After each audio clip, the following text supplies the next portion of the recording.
Hello there, welcome to VGC. My name is Chris Scullion and I'm joined today by editor Andy Robinson, who has been playing Metroid Dread on the fancy snazzy Nintendo Switch OLED.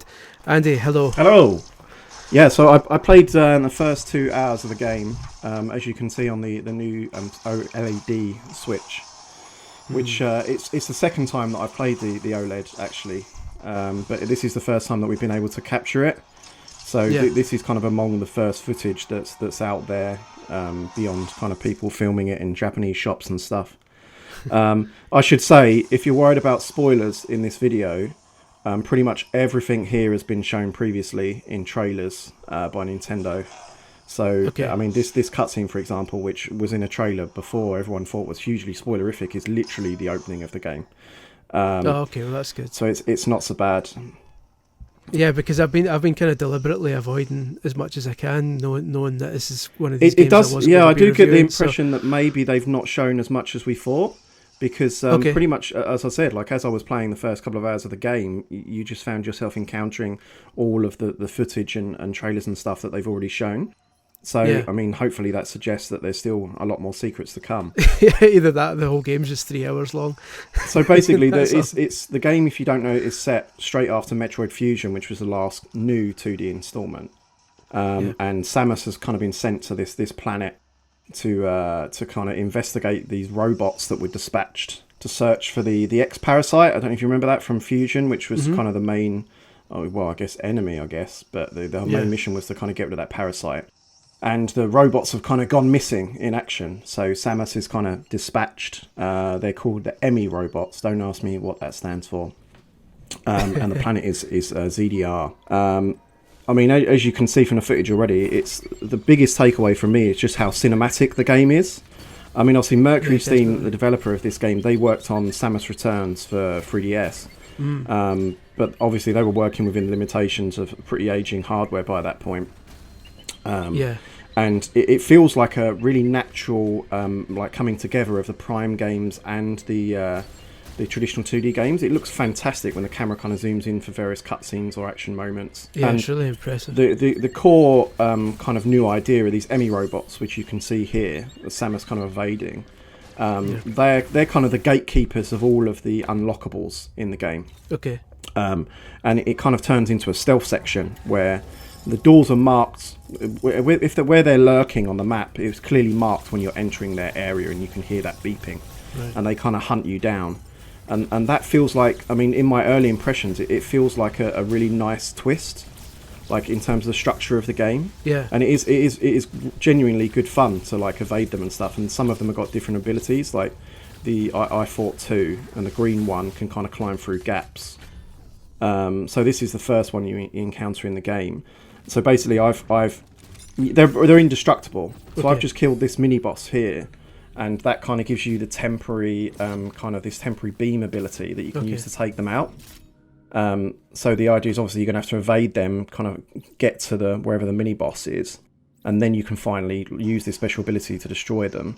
And kind of gain whatever ability they're hiding. I think this one's got the spider ability, which allows Samus to go up the wall. So as you can see here, I've got the beam, so now it's alerted the EMI to where I am, and it's hunting me down. You can see it on the map in the top right. That's kind of like Alien. This is really cool. I mean, look how suspenseful they've made it as well. That's awesome. The way it switches to that kind of. So I've looked at the map and I'm anticipating the enemy coming, and you've got to use this to blow its armor off. Yeah. Which obviously takes ages, but thankfully it's decided it's going to go really slow.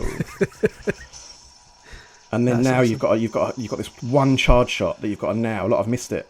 Oh, I bottled it. That looks awesome though. So now kind of taking that enemy out allows you to kind of absorb their ability. So I mean, you can't really see from the footage the quality of the OLED screen. Obviously, I mean, filming off of a screen is not going to show you the traits, the benefits of having an OLED. But I've talked about it before, and personally, I find it to be a very striking upgrade on the original Switch. Sorry, not the Switch. It's a really striking upgrade on the original Switch.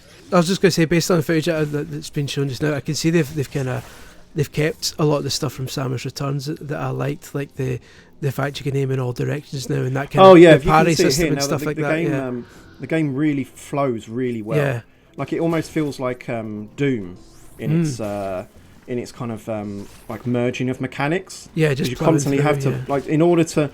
It's like a ballet. Like going through the running through the worlds now is like a combination of like slide and counter attack and aim, and you have to have all these things ready to go. Yeah. I mean, at the same time, it does make it a little bit probably less accessible than the previous games. It takes a little while to get used to that.